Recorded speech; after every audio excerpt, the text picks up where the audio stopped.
పహల్గాం దాడిపై ఉగ్రవాదులకు గట్టి వార్నింగ్ ఇచ్చారు ప్రధాని నరేంద్ర మోదీ. ఉగ్రదాడులకు పాల్పడ్డవారు భారీ మూల్యం చెల్లించుకుంటారని, అది ఊహా కందనిదిగా ఉంటుందని హెచ్చరించారు. దీని వెనుకున్న వారిని విడిచిపెట్టబోమన్నారు. పాకిస్తాన్పై దాడి తప్పదా? పహల్గాం దాడిపై పొరుగు దేశంలో ఏమనుకుంటున్నారు? జమ్మూ కాశ్మీర్ మళ్లీ కోలుకోగలదా? Watch this report.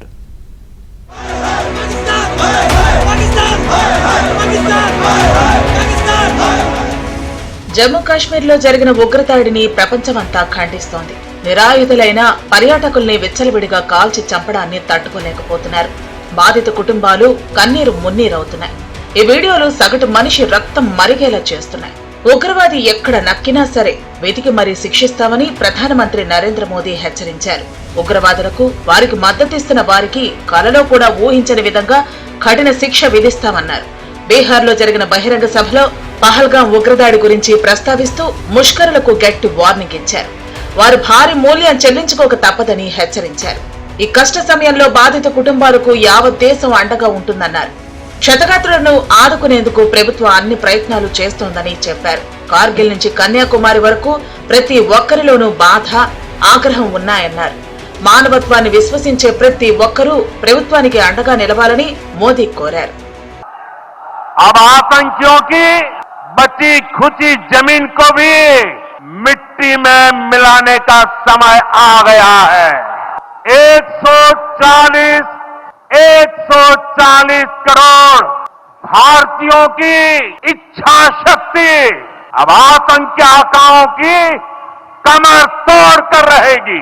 Friends, today from the soil of Bihar I say to the whole world, India will identify, track and punish every terrorist and their backers.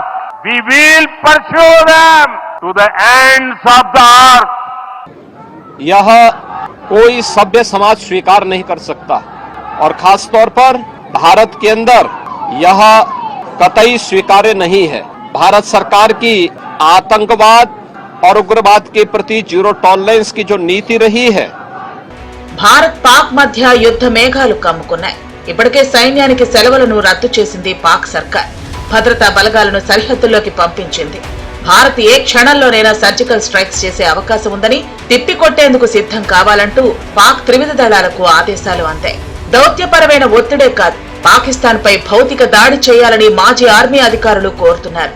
అప్పుడే ఆ దేశం దారికొస్తుందని, గతంలో అంటే పార్లమెంట్ పై దాడి జరిపినప్పుడు, ముంబైలో మారణ హోమం సృష్టించినప్పుడు భారత సైన్యం దాడి చేసినట్లయితే ఈ పరిస్థితి వచ్చేది కాదంటున్నారు. It is rather too late. These steps should have been taken long back. You remember 26/11? You remember Parliament? It should have been taken then, and we should have done it. We should have finished this task long back. We delayed it. We on defensive. They'll forget in putting in their terrorists, etc. against us. They will forget all that, and they'll be on the run. So I think we have to now start thinking like that. We should say surgical strike and occupation. We should use the full term.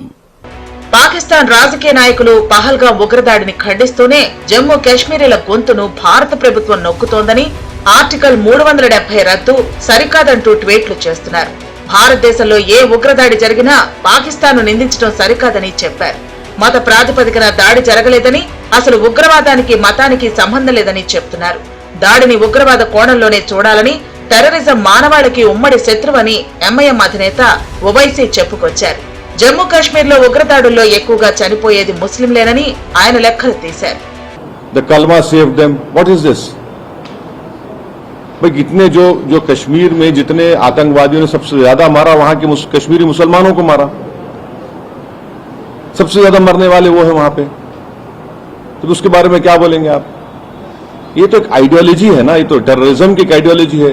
Pakistan के ISI, Pakistan के जो उनका establishment है, उनकी पूरी ताईद और पूरी support उनको हासिल है.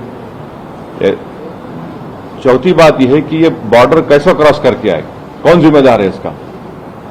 अगर वो पहलगाम तक आ गए तो श्रीनगर तक भी पहुंच सकते.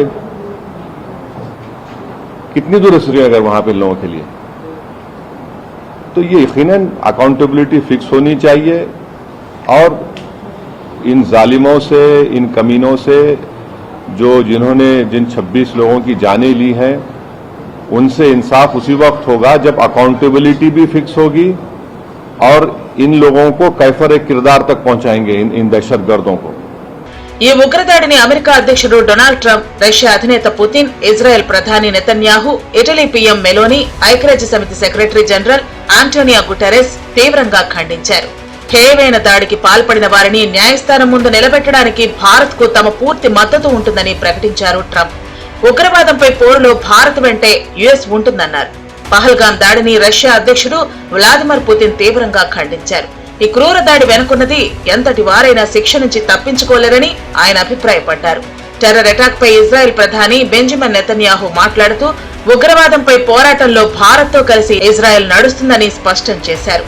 ఐక్యరాజ్య సమితి సైతం పౌరులపై దాడులు ఎట్టి పరిస్థితుల్లోనూ ఆమోదయోగ్యం కాదని చెప్పింది. పాక్ ఉగ్రవాదుల దాడుల నేపథ్యంలో జమ్మూ కాశ్మీర్ భారీగా నష్టపోతోంది. పర్యాటకులు తిరుగుముఖం పట్టారు. ఏటా 2 కోట్ల మందికి పైగా పర్యాటకులు సందర్శించే ప్రాంతం జమ్మూ కాశ్మీర్. వేసవిలో పర్యాటక రంగం కళకళలాడుతూ ఉంటుంది.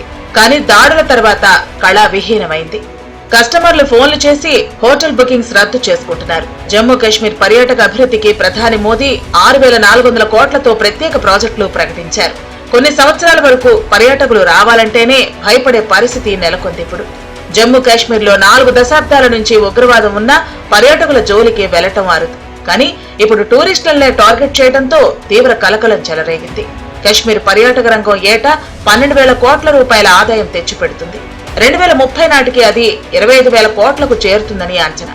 కాశ్మీర్ లోయలో దాదాపు 2.5 లక్షల మంది డైరెక్ట్ గా పర్యాటక రంగంపై ఆధారపడి ఉన్నారు. ఇప్పుడు దాల్ లేక్ లో హౌస్ బోట్ల నుంచి శ్రీనగర్ లో హోటల్స్ వరకు అన్ని మోగపోయాయి. ఈ ప్రభావం అమర్నాథ్ యాత్ర, జమ్మూలోని వైష్ణోదేవి ఆలయానికి వెళ్లే యాత్రికులపై పడే ఛాన్స్ ఉంది. కాశ్మీర్ పర్యాటక రంగం పూర్తిగా కుదేలైందని స్వయంగా సీఎం ఒమర్ అబ్దుల్లానే చెప్పారంటే పరిస్థితి అర్థం చేసుకోవచ్చు. కోలుకోవటం అంత తేలిక కాదు.